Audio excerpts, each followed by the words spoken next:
Hello everyone, and welcome to Designs of Devil May Cry 1. Today I'm going to talk a little bit more in depth about the designs and themes of DMC1, which I feel I didn't explore adequately in my original review video. The reason is that was made while I was still lacking a lot of motivation to do YouTube, and it didn't really, I feel, go enough into detail on the themes and ideas of the game in general. To be fair, it was also a review video, which means that I think going too into depth on the ideas and themes would kind of throw it off topic a little bit and end up just being a tangent. So for each of the Devil May Cry games I play, I'm going to make an accompanying video like this one, where I basically discuss the themes and ideas and how they're presented through gameplay and other aspects. On top of it being a focused discussion about themes, it will allow me to discuss aspects of gameplay, what I think about certain bosses, yada yada yada, so you'll get my takes on those. Generally, I will be factoring it into my total ranking of their design as well, because I believe that in any good game, gameplay should be used to present the themes and ideas that the story is going for. So what is Devil May Cry 1's overall theme? Well, I believe because of its inception as Resident Evil 4, Devil May Cry was always drawn to this idea of duality. The main duality that is presented through the Devil May Cry series is the duality between man and demon, good and evil. Humanity is presented as a pretty solid moral good in this game. A person having a soul makes them human. Emotion and weakness furthermore make you human. Humans are presented as kind, compassionate, loving, and people with a spirit, if you want to put it that way. Where humans are like an absolute compassion, demons are then presented as absolute desire. They are very, very disregarding of humans. They think them weak because of their compassion. They are driven purely by their desire for greater and greater amounts of power. This is represented through both their gameplay designs and their physical design pretty damn well for the whole of this game. The whole game also vaguely references the Divine Comedy through naming conventions and the greater story. While there is no distinct seven hells, at least that I can find, the story does involve a character called Dante diving to the depths of a castle to face off against the devil, Mundus. Anyway, we'll be going further into those parallels in a little bit. Now, moving on, let's discuss the characters first. First up, let's discuss the man himself. Let's talk about Dante. Now, just a bit of a disclaimer, we will be discussing Dante purely as he is in Devil May Cry 1, not the other games. The reason for this is his character does evolve to become continuously more complex as the games go on, and I would rather explore the progression of those games in a separate video rather than this one, just focusing on how he is in Devil May Cry 1. He is the main explicit way, of course, that the theme is explored because he's the protagonist. His duality is that he is part human and part demon, literally making him a moral grey or a bridge between the two binary aspects that the game is presenting. The exploration of this theme has then caused the writers to heavily play up both aspects, causing a bit of a tonal dissonance in how he acts, which I've already discussed in my Devil May Cry 1 video. But long story short, he will often flip-flop between quippy, himbo funny man to edgy blood of demons flows within me mode, literally like that in the middle of a scene, just on a coin flip. And that tends to create a lot of weird moments in scenes that he's in and makes a lot of his dialogue and specifically his character moments feel very janky because you can't really take him seriously when he's supposed to be angry because you've just seen him being a fucking dumbass. His arc is basically one of understanding. He, at this point, has reached a balance between his human and devil sides, but still overwhelmingly despises the devils, of course, because they're all massive assholes. However, he learns through this game that, although there is this moral binary where humans are good and devils are bad, there can also be some cases of grey, just like himself. For example, the main one that the story presents is Trish, and her tragedy kind of just being a puppet of Mundus that has no free will of her own, as well as the characters of Griffin and Nelo, which we'll discuss later when we discuss their bosses. This softening of the moral binary can also be seen occurring with his mother as well. Devil May Cry 1 Dante seems to revere his mother because of her ability to form a relationship with a devil like Spada, on completely even and mutual terms, despite them being on opposite ends of this moral binary. Now, the contrasting elements of human and devil are also expressed in his physical design as well. He appears as this seemingly normal human, but he also has this blindingly bright white hair that immediately makes you go, hey, that guy's not human, as well as the bright red coat he's wearing, red being a colour commonly associated with the devil. Dante is also full of gameplay dualities, his normal form and his devil trigger for example, or his split between using melee and guns, or his two main weapons, Alastor and Ifrit. Now, his weapons are actually a very, very interesting point here. Visually, again, his weapons delve into ideas of duality. Literally, he has one black gun and one white gun, one called Ebony, one called Ivory. But additionally, there's more that can be discussed with his melee weapons, Alastor and Ifrit. Alastor is a fast and speedy lightning sword that emphasizes speed and range in its attacks, as I've already mentioned in my review. Whereas Ifrit is this close-range melee punching weapon that does a shitload more damage, but obviously has less range and quite a bit less speed to it as well.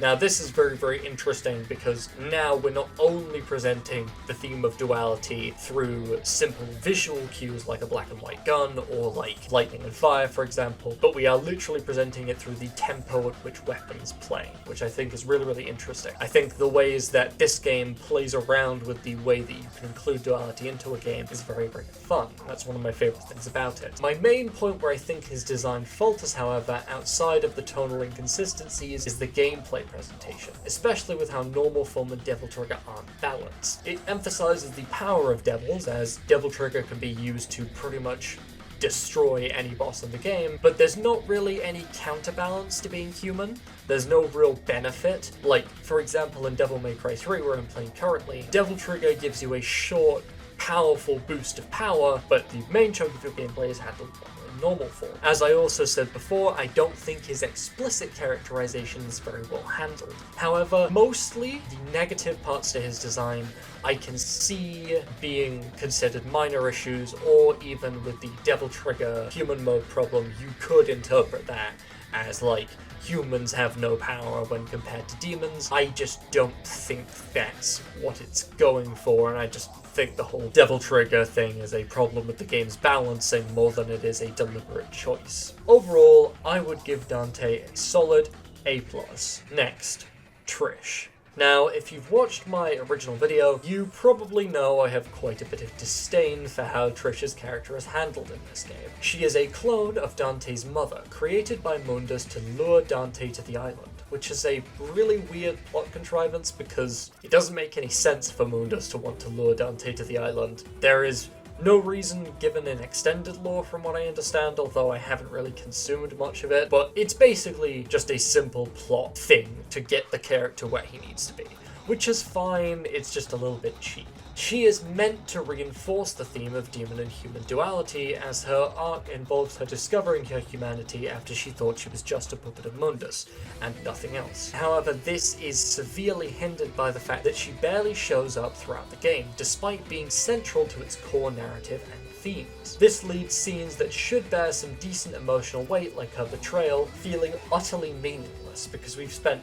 absolutely no time with her. The development is also absolutely wasted because of this fact, because I don't care if your character has had development behind the scenes if I've seen them a grand total of 2 times, and had no real reason to be invested in that development whatsoever because of that. In terms of her visual design, yeah, she's a hot action woman meant to be cool, and that's kinda it. The only area of her design that does any actual visual storytelling is the lightning-shaped opening on her dress, not only used to demonstrate her lightning powers, but also the duality between her human and demon sides, as she is visually split in half.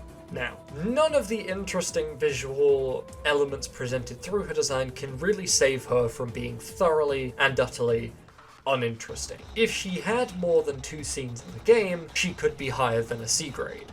Unfortunately, she's stuck in C, saved only by those interesting visual elements I mentioned earlier. Now, with that discussed, let's move on to discussing the enemies of Devil May Cry 1. Let's start things off by discussing the most basic enemy, the marionettes. Marionettes within the game's lore are these low-class evil spirits that possess puppets that were designed to resemble the ancient residents of this castle. This is immediately a relatively unique design for a basic enemy, as they're far more imposing than your average grunt-type enemy. They were intended to be the standard enemy design in Resident Evil 4, which is their own real-life piece of duality, although I am a much bigger fan of that original design, I must say. Although, definitely the redesign works better for Devil May Cry 1's tone. Now, this design is interesting from a thematic perspective because immediately we have a demon, right? These demons are supposed to represent absolute power, absolute desire. But on the weaker end, they're forced to inhabit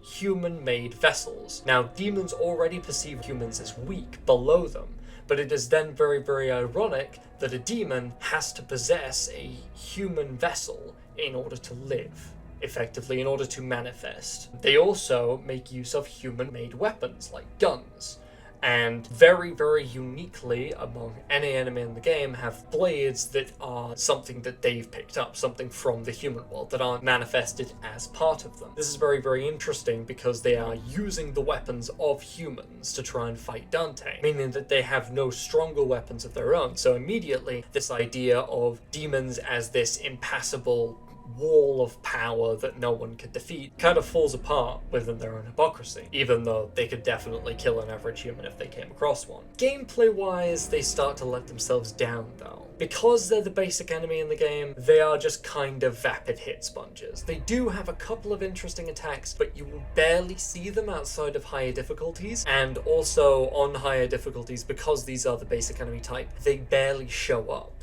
So while there are some interesting little things that they can do, like they have a grab attack and they can paralyze you with a big scream, they will never ever do these, and you will very, very rarely see them on higher difficulties anyway. So overall, with that being a bit lackluster on the gameplay account, I'd probably give them a B grade. Now it's time to discuss my least favorite enemy in the game, and one of my least favorite enemies in anything ever.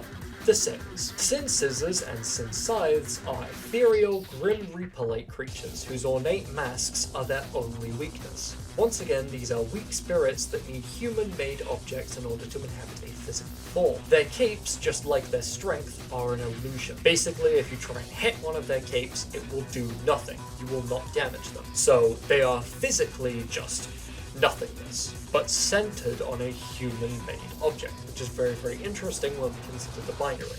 And this also shows the weakness of demons behind their facade of absolute power. Both scissors and scythes have connotations with death, another part of the Sims' attempts at intimidation, physically manifesting themselves as aspects of death in order to scare humans, as they believe they are absolute and unquestionable. Their gameplay admittedly does reflect this as well. As I said previously, they take no damage unless they are hitting the mask, and additionally their scissors, being the main other corporeal thing they are focused around, can also be hit and deflected. However, while this gameplay is thematically relevant, it is incredibly unfun to fight them, as fighting them will always boil down to standing still and shooting them, or jumping attacking them repeatedly, both of which are absolutely boring ways to dispose of an enemy, and it is just no fun to fight them. If an enemy is not fun to fight, it is not well designed in my opinion. Because of this, I believe they are a D grade. Next, we have the Death Scissors and Death Scythe. The Deaths follow similar themes to the Sins, all about weakness hiding behind an illusion of strength. However, as their far stronger palette swap, they incorporate a lot more traditional demonic elements like their skull mask, which evokes a sense of almost animalistic strength, as they both have goat skulls. Again, a goat, an animal synonymous with the devil. Their designs are pretty cool to me, however, what makes the Sin Scissors my least favorite enemy in the game is because of how the gameplay is designed. Basically, the way Sin Scissors works is it will lock you in this big fucking cage of energy, and you are not allowed to leave, and it will then just basically abuse the game's shitty camera to dive at you from all angles, and it is very, very difficult to dodge. And there's no real counterplay to him, again, other than just jumping attacking him. And as well, they have this really, really annoying state where their mask actually gets more tough and harder to basically destroy There is nothing that you can do about that either, so you just kind of keep jumping, attacking them, and keep spam dodging their ridiculous fucking attacks that are so annoying to dodge for no reason, and hope you win. The Death Scythe, however, is much better. I do like how his unique power, where he summons these tornadoes from the ground that flip you upwards, can be actually used to help you spam the jumping attack down on him.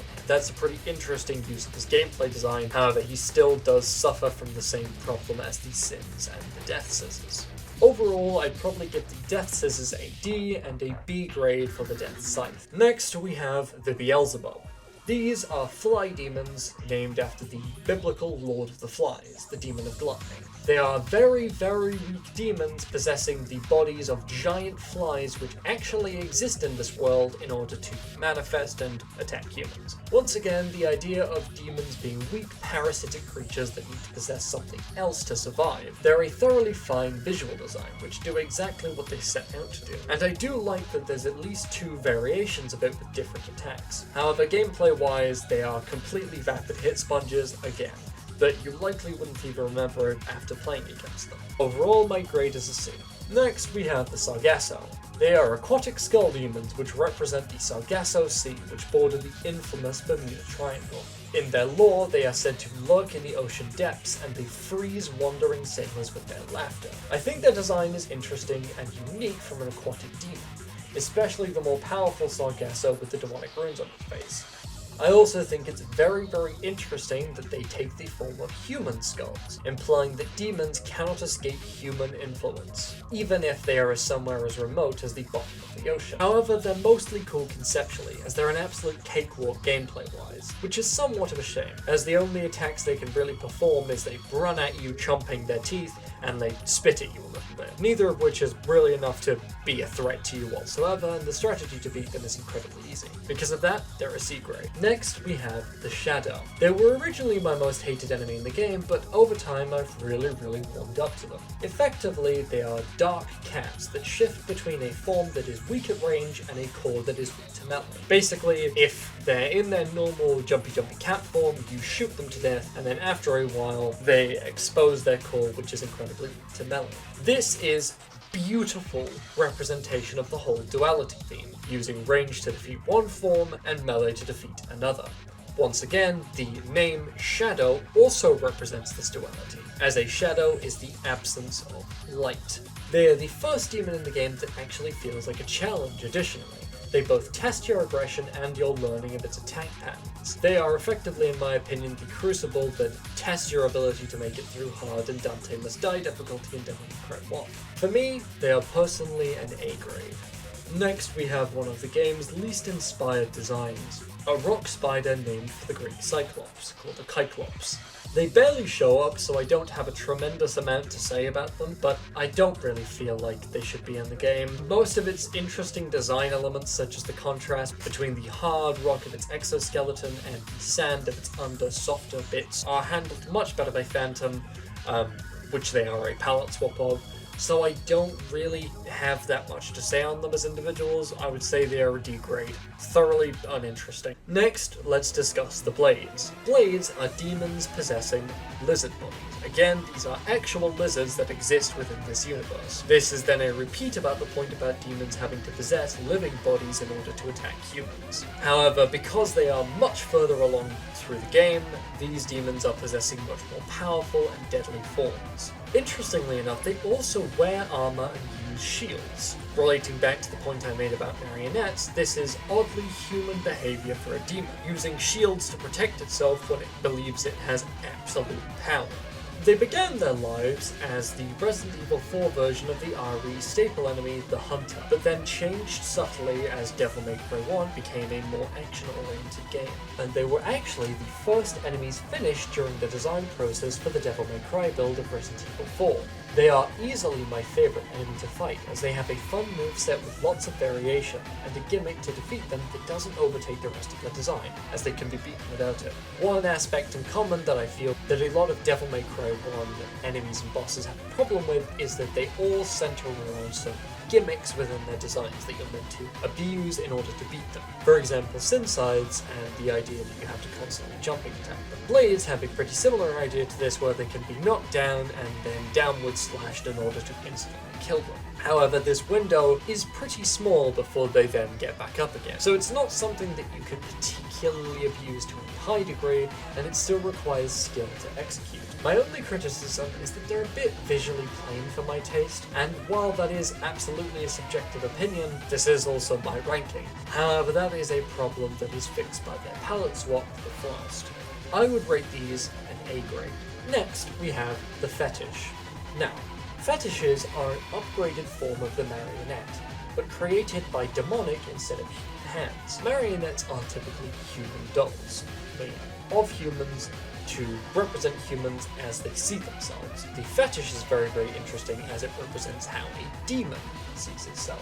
Fetishes are a lot more animalistic than their marionette counterparts, and they also carry a lot of tribal symbology, which ties the devils a lot more to animalistic, raw emotion. They're a pretty fun enemy to fight too, with a wide variety of attacks and well-telegraphed tells for them. They are much more aggressive and actually make use of their own elemental attacks, unlike the marionettes, which only use weapons made by human hands, similar to the fact that they are also made by humans. This is again exploring the idea of demons having to take over vessels and what kind of vessels they take over. The only real downside I can think of when discussing these enemies is the fact that the game often puts them in large crowds, which completely wastes their well-telegraphed tells and their wide variety of attacks, because all they do is spin at you the whole time, and it's incredibly annoying. Because of this, I would knock them down a smidge from their usual S grade to being an A. The Frosts. Frosts are an interesting enemy design to me, in the fact that you'd expect an ice elemental enemy to be very slow and highly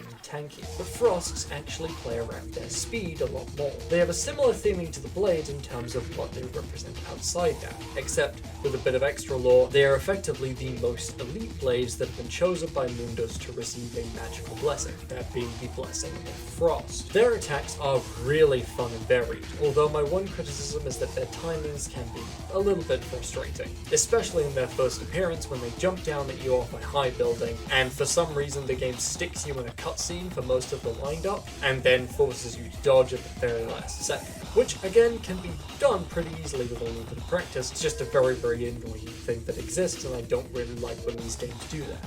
It is interesting to me that they actually have an elemental weakness to Ifrit because fire and ice, but it's such a random and kinda poorly thought out inclusion. I don't personally really like it. You see, if a lot more enemies in the game had these elemental affinities, it would feel like it fit a lot more, but at the minute it just feels like a random inclusion that was put in there because this enemy is ice themed. But overall, despite the minor knocks against it, I would still give it an absolute A+. Now, the Nobodies. Nobodies are very difficult to rank for me because I personally really enjoy some aspects about them, but I do loathe others. I enjoy their designs purely on an aesthetic level, and while I do see them as an example of DMC1's somewhat dissonant tone in regards to enemy design, they are still cool.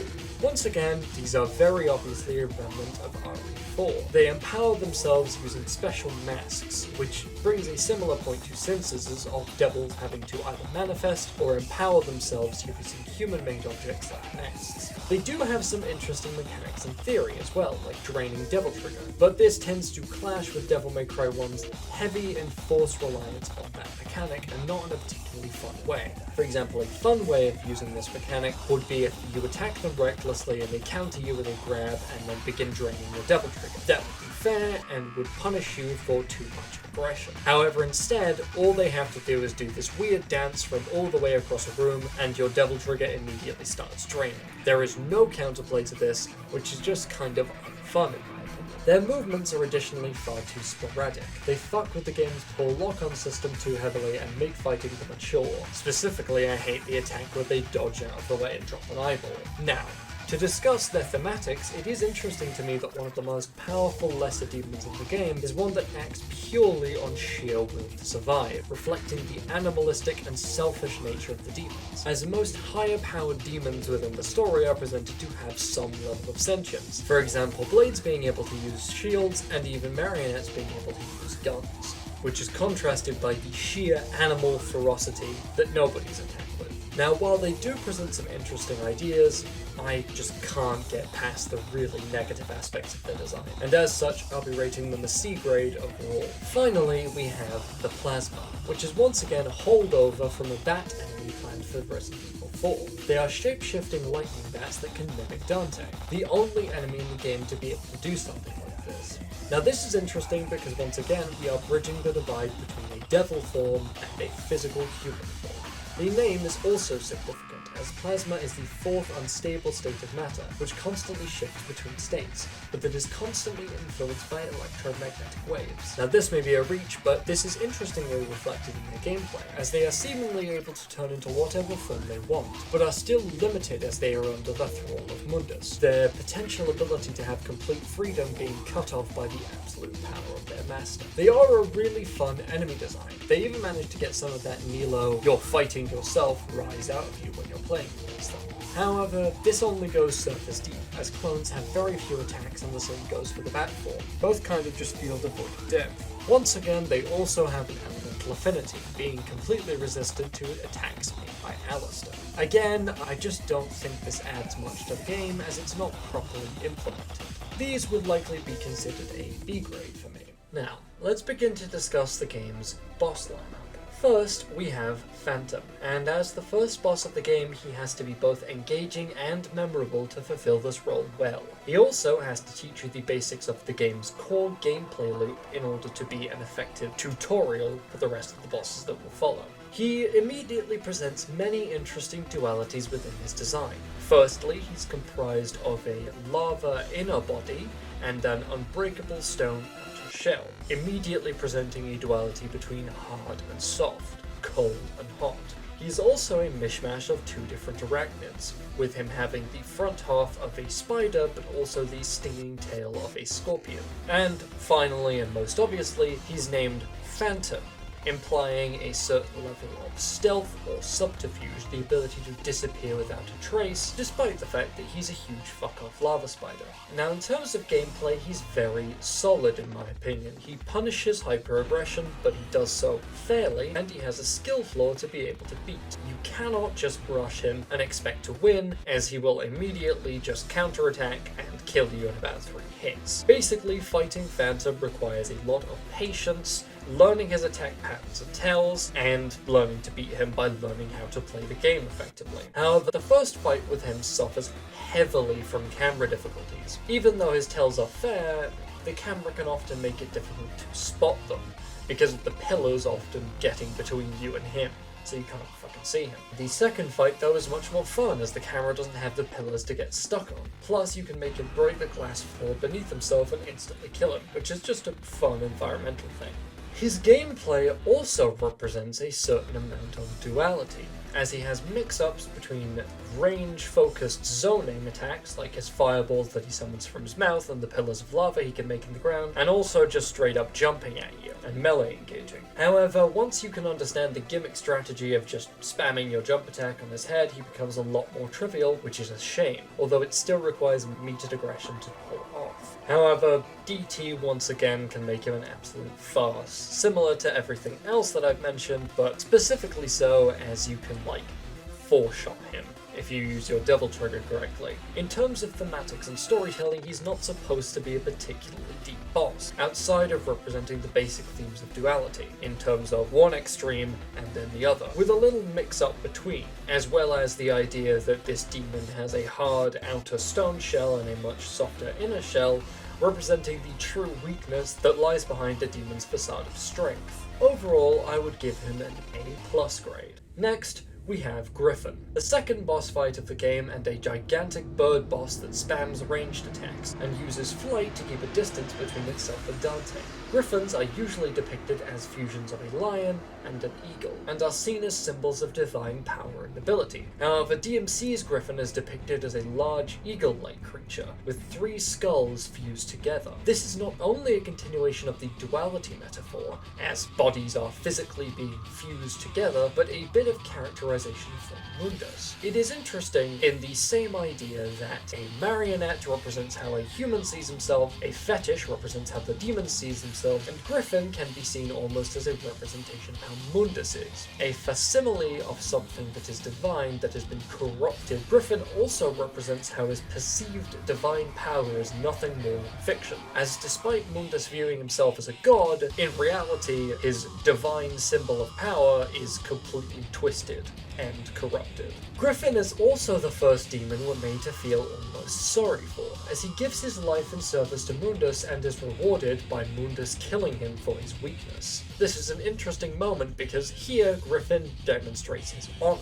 as he desperately begs for one more chance to defeat Dante in service to Mundus. And then Mundus immediately views this as weakness, as it is a human emotion, clearly demonstrating that Mundus does not value anything but absolute obedience and absolute victory within his subordinates. His design is amazing, probably alone would make him an S tier. However, his main issue is his gameplay. His first fight is entirely skippable, so I won't include much discussion on it, but his second fight happens on the ghost ship, and it is one of my least favourite fights in anything ever. He flies around out of range while spamming homing ranged attacks and giving you barely any opportunity to punish. Therefore, the strategy to beating him is literally climbing up on one of the ship's sails and spamming square to shoot him down, which is about as fun as it sounds. Now, this then leads into a discussion on how Devil May Cry bosses all center around a gimmick which allows them to avoid damage. Now, every single Devil May Cry boss will have their own gimmick that allows them to avoid taking direct damage from Dante's attacks if you just bomb rush them. For example, Phantom has his armored shell, and Griffin has flight. Now, these gimmicks, I believe, are a thematic representation within gameplay of a demon directly avoiding Dante's attacks because they are weaker than him. It is showing the weakness of demons because they cannot take your attacks head on without some gimmick to protect them. However, gimmick fights tend to be quite unfun because they either revolve around a boss abusing a gimmick to the point where you can't physically play against them, or you learning how to abuse that gimmick yourself and you are able to beat the boss in about 5 seconds, which is not fun whatsoever. However, thankfully, the third fight in the Colosseum is much more fun, as it is split between two phases. A phase where he can fly, and a phase where he is finally tied to the ground. The first phase is of course miserable, as his flight breaks the lock-on system, and if he does fly you won't be able to actually see him without going to the second floor, which you can't get to without being repeatedly stunned by his attacks. His second phase though is a lot more fair, although I'd argue it suffers from some major hitbox issues. Again, it's another great design that beautifully represents the themes and ideas the story is trying to convey, but it's hindered by gameplay, as I feel that just as I said in my DMC1 review originally, the gameplay designers prioritized what worked with the story over what would actually produce an interesting boss to fight. And the next boss we're going to discuss is pretty much the epitome of it, Nightmare. Nightmare is a bioweapon created by Mundus specifically to beat Dante. It has two main states, an amorphous pile of goop and an armoured form reminiscent of a tank. Once again, we have that recurring duality theme, where seemingly contrasting states, like the mechanical nature of the tank and the biological nature of the goop, are contrasted directly against each other. Nightmare is interesting from a thematic perspective because it acts as a further dark parallel between Mundus and God, especially if we think about the concept of Imago Dei. Imago Dei is a concept within Christian philosophy where basically humans are created in the image of God, and any creator creates things in their own image. As we've seen before, this relates to humans creating the marionettes, demons creating the fetishes, and Mundus's influence on Griffin. But this is the point where it really comes to a head. Mundus has created Nightmare, which can be said to represent him in some respects as an unthinking, unfeeling creature with no true form. He's also interesting from a story perspective, as this is the point where Mundus gives up on using true demons to defeat Dante, almost admitting to their weaknesses and inability to defeat him. His gameplay, however, is fittingly a nightmare. He has two distinct forms, a blob form where he is immune to all attacks, and a tank form which functions similarly to Shadow, except the cores are revealed not when you damage him, but when he attacks himself. Basically, this involves you dodging whatever attack he uses and then getting to the core. The camera is a nightmare in all of his fights, especially as the arena gets more and more constricted, as this is the way the developers decided to make his fights more difficult as you repeat them. His attacks are decently telegraphed, but you can still easily take unfair damage because of the camera problems before. And then there's my main problem with him from a gameplay perspective. His cores take less damage the more times they are hit.